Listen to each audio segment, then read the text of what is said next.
I knew what was going to happen. It was like, I just need to sleep in just an extra 20 minutes. Yeah. That 20 minutes turns into an hour, and now it's, oh, no, I got to go to work. Yeah.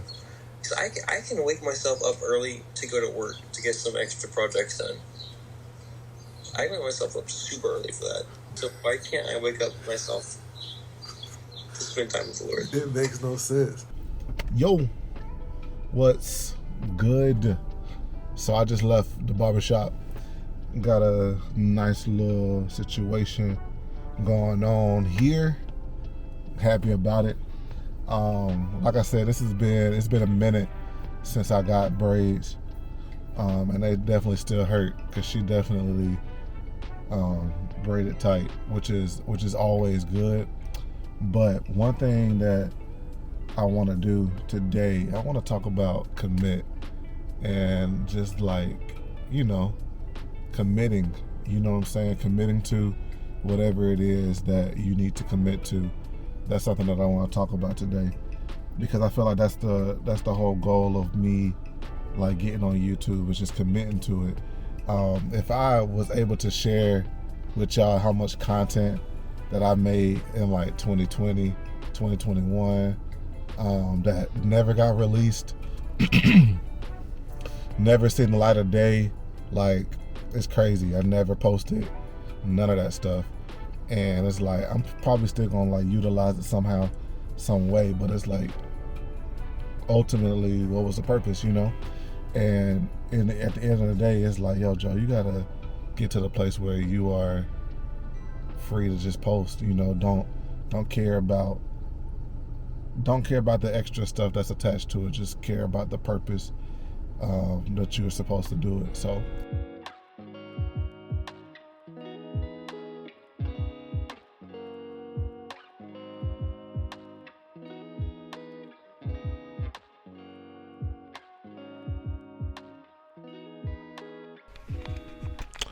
yo, what is up?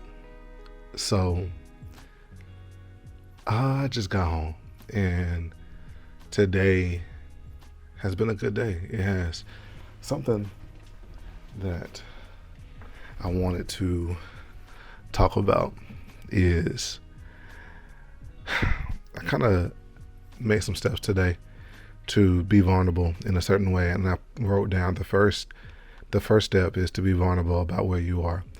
And lately, like probably like for the past, like if I would say like for the past like couple of weeks or months, but honestly it's almost close to like about a year. And I've been engaging with like scripture and word and everything like that, but just not on the level that it used to be. And kind of going back and like watching some of my old stuff kind of showed me how like committed I was in that season of my life, and how this season has looked different in many ways. And I feel like sometimes, like for me, I've gotten distracted. I've allowed the world's way of doing things to be sort of the way I move, sort of the way I operate. And we'll get in detail about some of that stuff once God releases me to. But I don't want to keep on moving with these distractions. I don't want to be distracted in the way that I am distracted. I kind of want my life to be committed to one thing.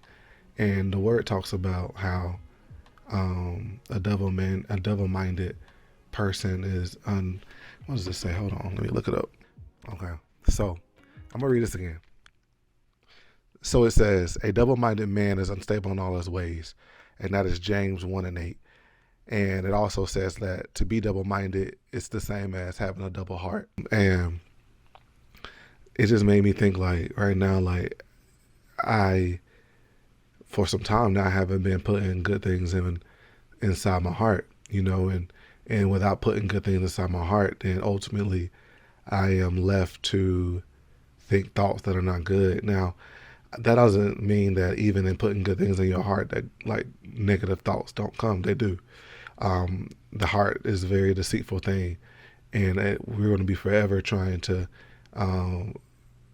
uproot and heal our hearts from some of the things that we encounter. And some things take longer than others. Some roots are deeper than others. There's a sermon by Anita Phillips that I'll make sure I put in some type of way.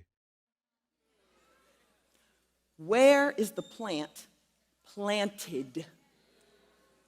You're so concerned with the plant, but where's the plant planted?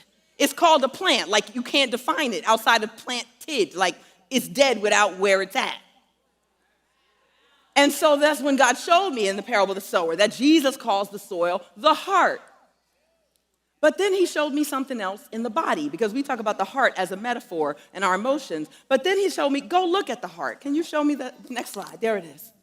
In Genesis chapter 2, we get a little recap of creation, and it says that God created man. He formed man in Eden, and then he planted him, put him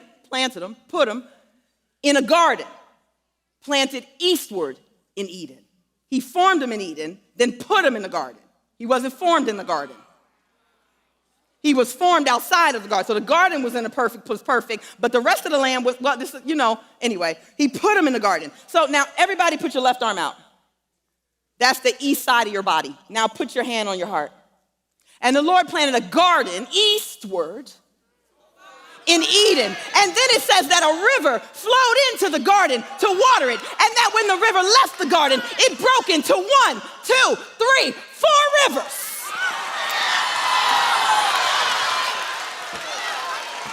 Oh, they can tell me what they want to in biology class. They can tell me it don't have nothing to do with religion. But my God made me with his fingers. He planted the garden eastward in Eden. This is your heart. The Holy of Holies and the temple that you are is your heart. This is where God walked with them and talked with them and told them they were his own. And it's in your body. And so, it gets better. And so, if a seed was planted by these rivers of water, then, next slide.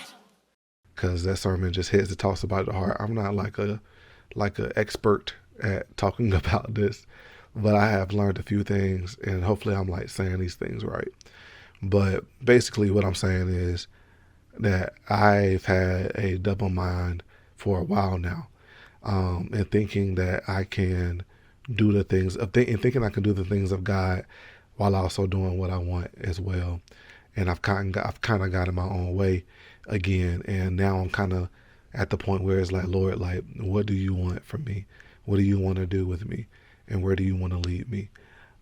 Because I'm feeling very unsatisfied in the things that are momentary, and the things that only satisfy me for the moment. I'm kind of over it, and I'm just done. I'm done, and I'm kind of wanting to see what God is calling me to do and to go after that.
But I'm headed to an engagement session to some park kind of in the Greensboro area, and I meant to text her and ask her, could I like record behind the scenes stuff for content. I'm pretty sure they'll be okay with it. Most times they are, but yeah, I'm headed out here now. The fall is here. It's doing fall things. If you're not from North Carolina, our trees change, and you know, the leaves start to look really colorful, which is wonderful for every photographer and videographer and just anybody that loves nature. Like, it's pretty dope to see, you know, and we only get to see this, like, you know, every year, which is, it's kind of cool to be able to see it like this. But I'm about to focus because I don't know what's going on. I'll check back in when I get there. All right, peace. Hard knocking, clocking, nothing is coming later.